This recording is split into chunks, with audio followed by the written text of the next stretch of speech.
Can you view and control your Pixfra device on your phone? Well, you will in a minute because it's actually really quite easy. And the first thing you want to do is to download the Pixfra Outdoor app from the App Store or Google Play. You're looking for the green Pixfra icon, which is better because that's their brand new app.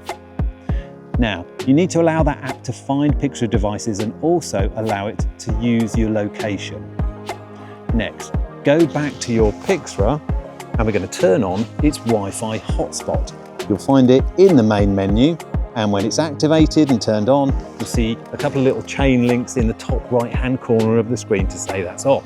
Now we're going to go back to our phone and we're going to find that Wi-Fi network. So in your phone's Wi-Fi settings, we're looking for something that begins PFI, and the other digits are part of the model number from your particular device. Enter your 8-digit Wi-Fi password from your Pixfra and you're connected. What your phone will say is that you're disconnected from your normal Wi-Fi and you won't be able to use the internet on your phone while you're connected to your Pixfra, but everything will revert back to normal afterwards.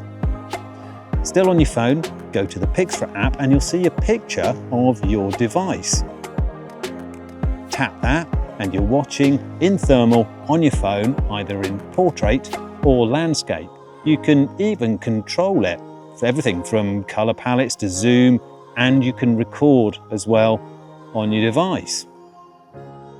And there's lots more besides. You can see your photos and videos that you've already taken on your device, and you can save them onto your phone if you want to. And when you're done, close the app and that's it. Although, keep watching if you want to find out something else that might be really quite useful.